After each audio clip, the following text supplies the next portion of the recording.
네, 안녕하십니까. MD 미션스쿨의 조래열 목사입니다. 오늘의 말씀은 예레미야 7장 3절부터 7절 말씀입니다. 만군의 여호와 이스라엘 하나님께서 이와 같이 말씀하시되 너의 길과 행위를 바르게 하라. 그리하면 내가 너희로 이곳에 살게 하리라.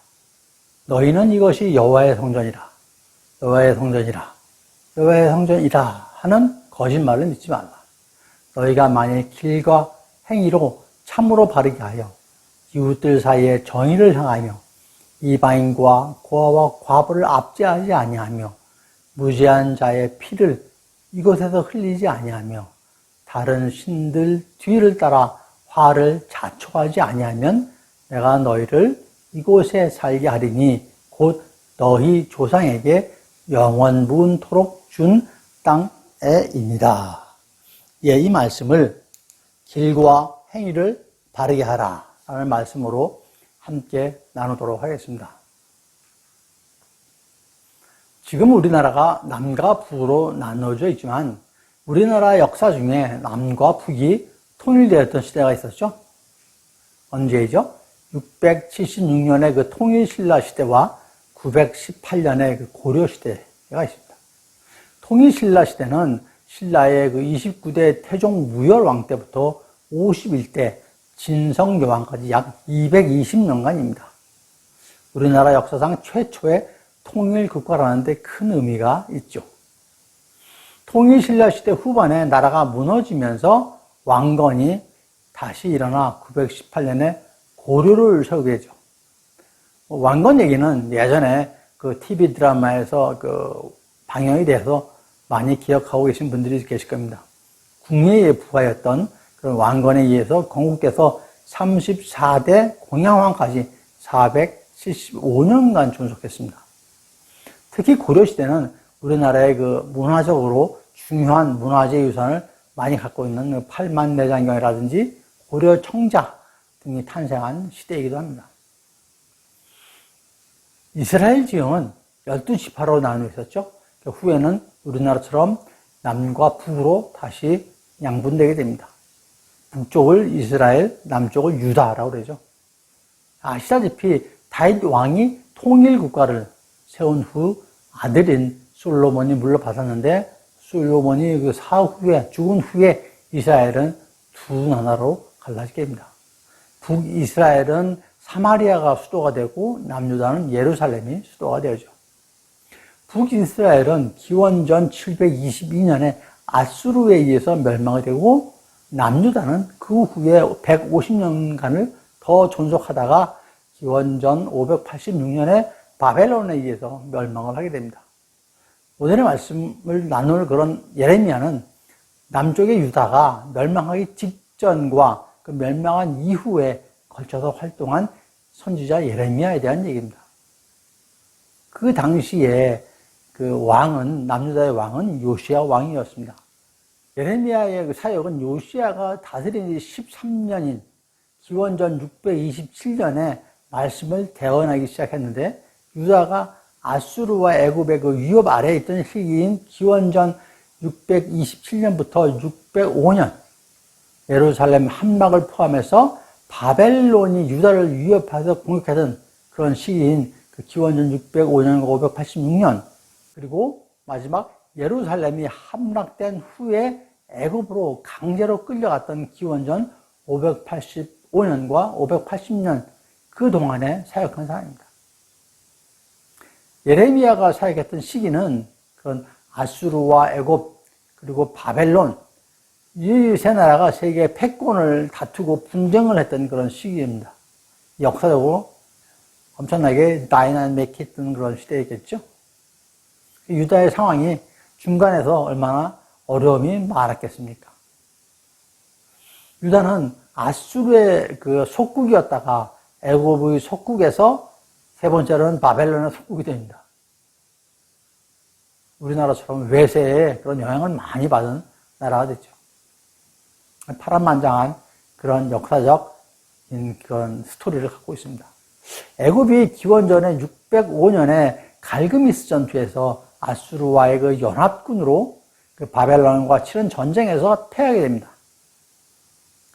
패권을 상실하게 되죠. 이 전쟁에서 아수르는 바벨론에 의해서 결국은 멸망을 하게 되죠. 그리고 바벨론은 유다를 기원전 586년에 멸망을 시키죠. 그렇게 됨으로써 남유다는 나라의 정체성을 잃어버리게 되죠. 예레미야는 이런 시대에 살아가면서 하나님께서 주신 메시지를 유다와 이웃 나라들에게 전하였던 것입니다. 예레미야서는 유다가 바벨론에서 멸망하기 직전, 그럼 얼마나 어둡고 암울한 시대였겠습니까? 그런 시대적 상황을 기록을 하고 있죠. 예레미야서는 예레미야가 전하는 하나님의 말씀을 그 서기관인 바록이 기록한 것입니다. 예레미야는 기원전 627년에 부르심을 받고 예루살렘이 함락되기 직전인 586년까지 약 40년간을 하나님의 말씀을 선포했던 선지자입니다. 그는 모세처럼 40년간 하나님의 말씀을 대언하였고 남유다가 하나님을 저버리고 우상을 숭배하며 불의를 행한 죄에 대하여 하나님의 징계가 있을 것이다 라고 예언한 것이죠. 또한 하나님께서는 유다가 70년 만에 포로 생활을 마치고 다시 돌아와서 유다를 회복시킬 것이다 라는 걸 또한 말씀을 하고 있습니다. 또한 하나님께서는 유다가 70년 만에 포로 생활을 마치고 바벨론에서 포로로 끌려갔죠. 그 포로 생활을 70년을 하게 되는 것이죠. 그 70년간 포로 생활을 하고 마치고 다시 돌아와서 유다를 회복시킬 것이다 라는 말씀도 예레미야가 전하고 있습니다. 오늘의 말씀을 나누게 되는 7장의 내용은 2장부터 그 20장에 걸쳐서 유다 백성의 심판에 대한 9가지 예언 중에 하나입니다. 하나님께서 유다 백성이 성전에서 제사를 드리면서 우상을 숭배하는 죄악을 지적하면서 회개하지 않으면 큰 형벌을 내리겠다고 선포하신 내용입니다. 오늘 말씀에서 7장의 1절부터 7절에서 유다 백성이 해야 할 참된 회개를 그래서 말씀을 하고 계시는 것이죠. 먼저 1절과 2절은 예레미야 선지자에게 하나님의 말씀이 임하였음을 분명하게 하시면서 예배하여 오는 유다 사람들에게 선포하라고 하십니다. 누구에게 하시는 말씀인지를 분명히 나타내신 것이죠. 예배하러 오는 유다 사람들. 그냥 무작위의 대중들에게 하는 말씀이 아니고 청중을 대상으로 분명히 말씀을 하십니다. 예배하러 온 유대 사람. 지금으로 본다면 예배 드리러 오시는 모든 성도들에게 하시는 말씀인 것이죠. 주일날 그리고 수요 예배, 금요 예배에 오시는 성도님들한테 하시는 말씀인 것입니다. 가장 먼저 하시는 말씀이 길과 행위를 바르게 하라. 그러면 이곳에서 살리라 라고 하십니다. 우리말 비전 성경에서는 길과 행위를 행동과 행위로 번역했습니다. 길이라고 안 그러고 행동이라고 했습니다. 영어 성경에서는 way하고 action으로 번역을 하였습니다. 길을 히브리어로는 데라크라고 합니다. 근데 여기에는 행동 양식, 대화, 습관 이런 것들의 의미를 갖고 있습니다. 추상적인 의미로 어떤 것이죠? 사람이 지켜야 할 도리라는 것도 의미를 갖고 있죠. 여기서 길보다는 행동 양식이라고 하는 것이 좀 더 와닿을지 모르겠습니다. 다만 행동은 동작 그 자체이므로 많이 좁은 그런 의미를 갖고 있지만 행동 양식은 좀 더 포괄적인 그런 의미를 갖고 있다고 말씀을 드릴 수가 있겠습니다. 그러면 행동과 행위 어떻게 다를까요? 앞에서 길과 행위, 행동과 행위라고 그랬는데 행동과 행위 어떤 차이가 있을까요?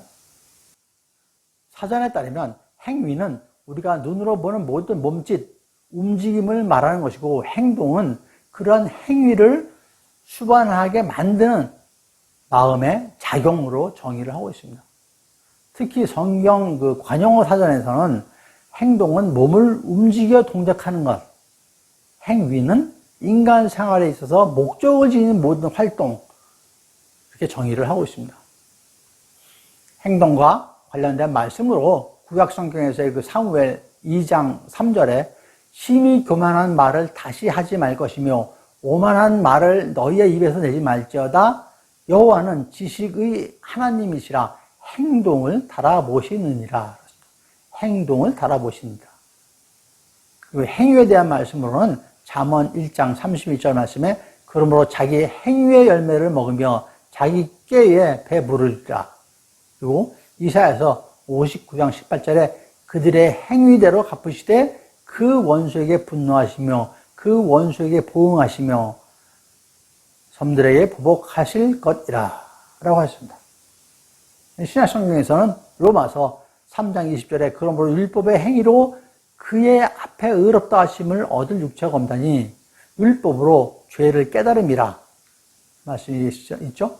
요한계시록 2장 5절에 그러므로 어디에서 떨어졌는지를 생각하고 회개하여 처음 행위를 가지라.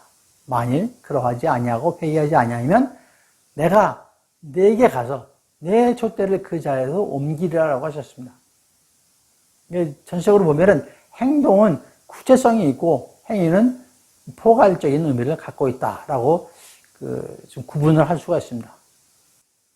지금부터 오늘의 말씀이 주시는 하나님의 메시지를 두 가지로 함께 나눠보도록 하겠습니다. 첫 번째로 나눌 말씀은 세상에서의 삶의 열매가 예배가 되어야 한다.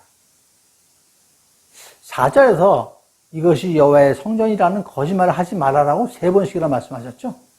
이 말씀은 물론 하나님께서 이미 다윗에게 당신의 말씀으로 시온과 예루살렘의 안전을 보장하셨고 또한 다윗과 그 후손들에게 영원한 나라를 약속을 하셨죠.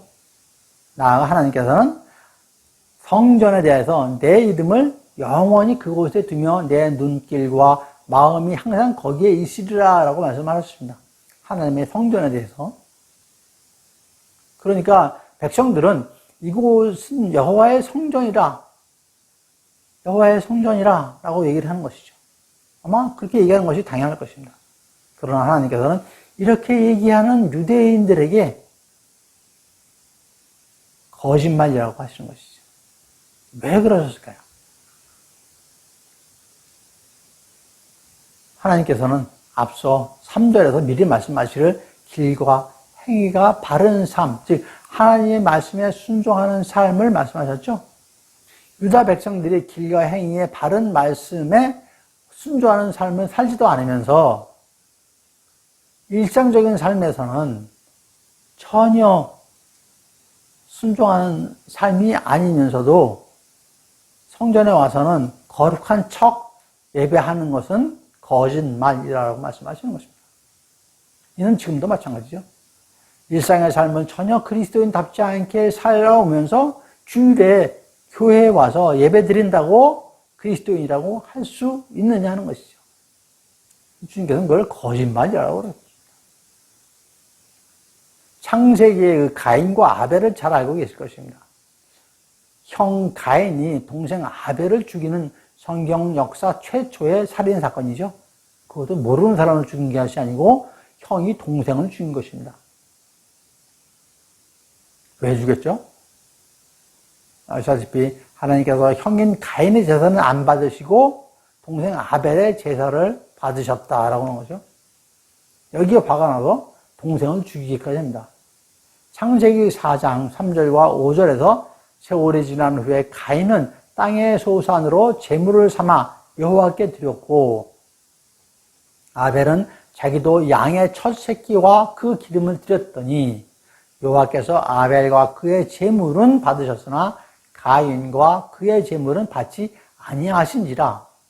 가인이 몹시 분하여 안색이 변하기 시작하여 이렇게 말씀하십니다. 가인이 드린 것은 안 받으시고 아벨이 드린 것은 받은 것에 대해서 학자들이 여러 학설을 얘기를 합니다. 정확한 건 하나님만 알고 계시죠? 여러 가지 학설 중에 오늘의 본문과 관련돼서 제가 드리고 싶은 말씀은 가인이 몹시 분하여 안색이 변하니 마지막 말씀부터 말씀을 드리겠습니다. 먼저 여러분들은 예배 드릴 때 하나님께서 내 옆에 있는 사람 예배는 받으시고 내 예배는 안 받으셨다면 여러분들은 어떻게 하시겠습니까? 참 그리스도인이라면 어떻게 해야 될까요? 왜 나의 예배는 안 받으시나 생각하고 주님께 여쭈어보고 돌이켜 회개해야 하는 것을 해야 할 것입니다. 가인처럼 안색이 변하여 화를 낼 것이 아닌 것이죠. 야고보서 1장 26절에 누구든지 스스로 경건하다 생각하며 자기 혀를 재갈 물리지 아니하고 자기 마음을 속이면 이 사람의 경건은 헛것이라 라는 말씀이 있습니다. 자신을 돌아보고 회개할 줄 알아야 한다. 역대하 33장 12절과 13절에 그가 환난을 당하여 그의 하나님 여호와께 간구하고 그의 조상들의 하나님 앞에 크게 겸손하여 기도하였으므로 하나님이 그의 기도를 받으시며 그의 간구를 들으사라고 하십니다. 이 말씀은 유다 왕 므낫세가 하나님의 말씀에 순종하지 않자 아수르 군대가 므낫세 왕을 사로잡아 바벨론으로 끌고 가게 됩니다. 이에 므낫세가 하나님께 겸손히 회개의 기도를 드리는 것이죠. 앞에 말씀드린 가인의 상황에 필요한 것은 자신을 돌아보며 겸손히 기도하는 것입니다.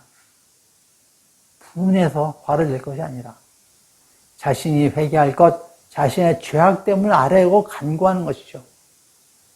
우리의 예배를 드리는 마음도 마찬가지가 되어야 할 것입니다. 앞서 길과 행위를 바르게 하라고 하셨습니다.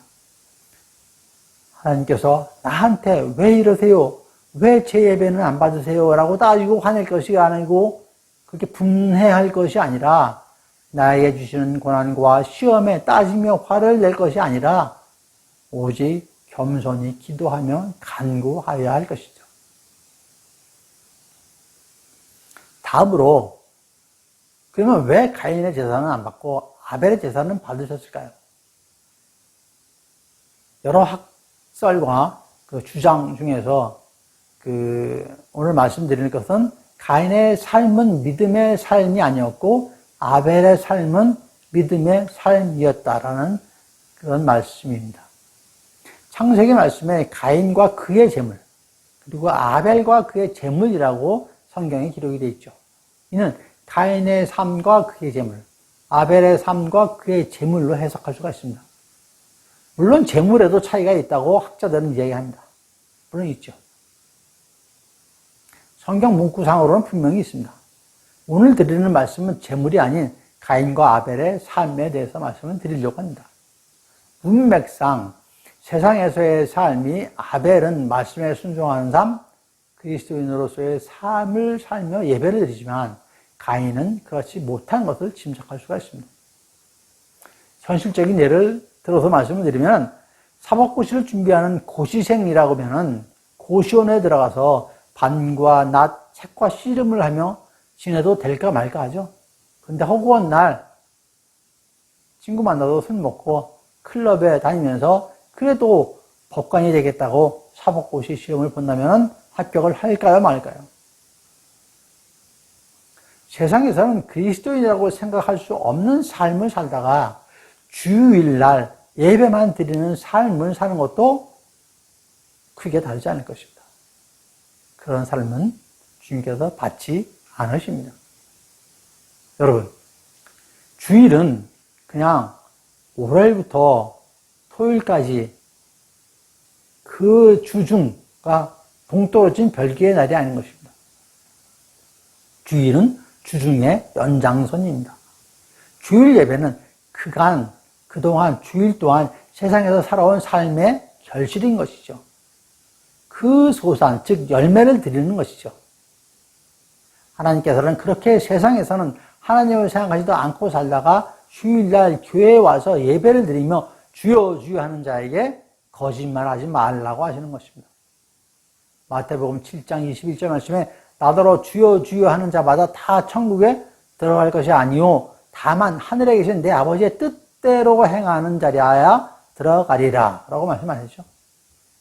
명심하셔야 됩니다. 세상에서의 일상의 삶과 예배의 삶이 다른 것이 아닙니다. 같은 것입니다. 세상에서의 일상의 삶이 예배의 삶이 될 때 하나님께서 여러분의 예배를 받아주시는 것입니다. 그렇게 여러분의 예배를 받아들일 수 있는 그런 삶을 사시는 여러분 모두가 되시기를 간절히 축원드립니다. 두 번째로 나눌 말씀은 공의롭고 정의로운 그리스도의 삶이라는 제목입니다. 오늘의 본문 5절과 6절에서 그리스도인의 길과 행위가 어떤 것인지 설명을 해주고 있습니다.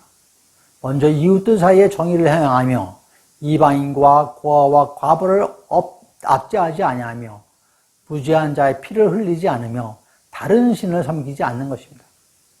쉽게 말씀드리면 그리스도인으로서 바른 삶은 이웃과 의롭게 지내고 약자를 억압하지 않고 무죄한 자가 피 흘리지 않게 하는 우상을 섬기지 않는 것, 이것을 말씀하고 계신 것이죠.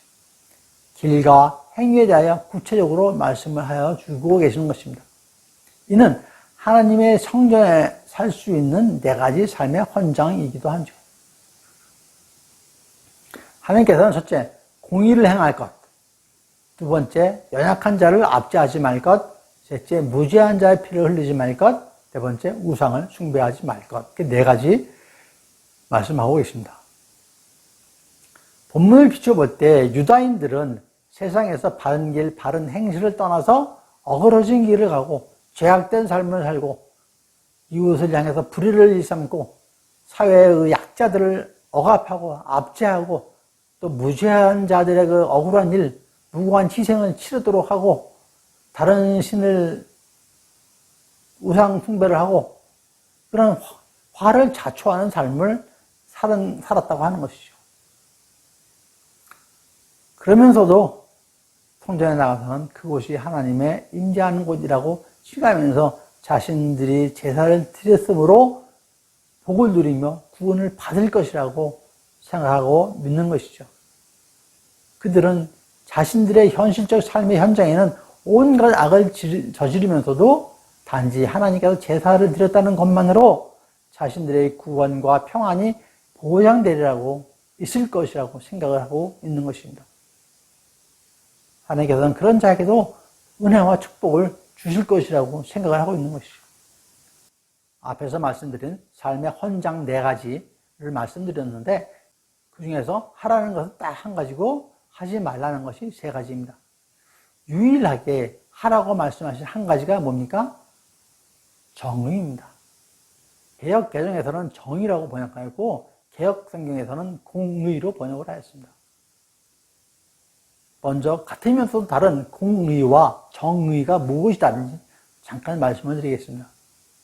예레미야서 9장 24절에서 자랑하는 자는 이것으로 자랑할지니 곧 명철하여 나를 아는 것과 나 여호와는 사랑과 정의와 공의를 땅에 행하는 자인 줄 깨닫는 것이라. 나는 이 일을 기뻐하노라. 여호와의 말씀이니라. 욥기로 보겠습니다. 8장 3절에 하나님이 어찌 정의를 굽게 하시느냐, 전능하신 이가 어찌 공의를 굽게 하시겠느냐 라는 욥의 얘기가 있습니다. 아모스 5장 24절에 오직 정의를 물같이 공의를 마르지 않는 강같이 흐르게 할지어다 라고 있습니다. 사전적 구분을 보면 공의는 하나님의 완전하고 의로운 법을 기준으로 잘못된 것이나 잘된 것을 가감없이 판단하는 그런 심판적 행위를 얘기합니다. 하나님의 백성이 반드시 수행해야 할 선과 사랑 등으로 정의를 하고 있죠.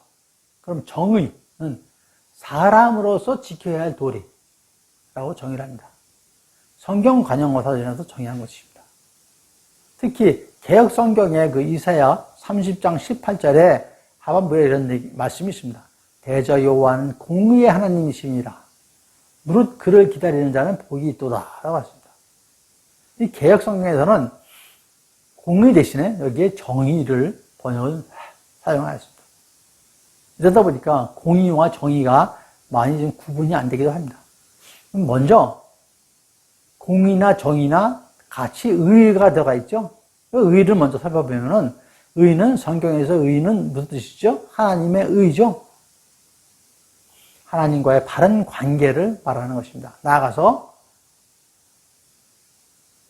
하나님의 관점에서의 의가 공의인 것입니다. 다 같은 의인데 하나님의 관점에서 보는 의가 공의인 것입니다. 그래서 의와 공의가 같은 영어 whiteness로 번역이 된 것이죠. 약자를 더 우대하는 것은 다른 관점에서 봐야 됩니다. 어떻게 보면 또 다른 특혜가 될 수도 있죠. 하나님의 관점에서는 의로운 것입니다. 약자를 우대하는 것. 이것이 공의입니다. 그럼 정의는 사법적 관점에서 보는 의를 얘기합니다. 사법적 관점으로는 강자나 약자나 다 어떻게 생각 똑같죠. 평등하죠. 법 앞에서는 모든 것이 누구나 다 평등하죠. 이것이 정의인 것입니다. 그렇게 구분하시면 됩니다. 하나님께서는 공의, 정의를 모두 말씀하시면서 우리들에게 공의롭고 정의롭게 살라고 하십니다. 이것이 그리스도인의 삶의 헌장 첫 번째입니다. 여러분 모두가 하나님의 백성으로 공의롭고 정의로운 삶을 사시기를 축원드립니다. 오늘 말씀을 정리를 해드리겠습니다. 오늘의 말씀 예레미야 7장은 하나님께서 유다 백성들에게 회개를 촉구하면서 하신 말씀입니다. 특히 성전에서 예배드린 유다인에게 거짓말이라고 말씀하셨죠. 거짓말하지 말라고 하십니다. 너희 길과 행위를 바르게 하라. 그리하면 내가 이곳에서 살게 하리라 하시는 것이죠. 세상에서는 전혀 그리스도인답지 않게 살아가면서 주일날 예배드리러 와서 주여 주여 하는 자에게 거짓말하지 말라고 하시는 것이죠. 그리스도인에게 세상에서의 삶은 믿음의 삶과 동떨어진 삶이 아니라고 말씀을 하고 계시는 것입니다. 그중에 세상에서의 믿음을 실천하는 삶을 주일날 교회에서 예배드리며 주님께 드리는 것입니다. 그러면서 하시는 말씀이 네 가지 삶의 헌장 중에 그리스도인은 세상에서 공의롭고 정의로운 삶을 살아야 한다고 말씀을 드렸습니다. 세상의 관점에서의 의롭고 하나님의 관점에서의 의로운 삶을 살라라고 말씀하셨습니다. 그렇게 모든 삶을 온전히 주님께 드리는 그리스도인 삶, 믿음의 삶 되시는 여러분 모두가 되시기를 간절히 축원드립니다. 예, 감사합니다. MD 미션 스쿨의 조래을 목사였습니다.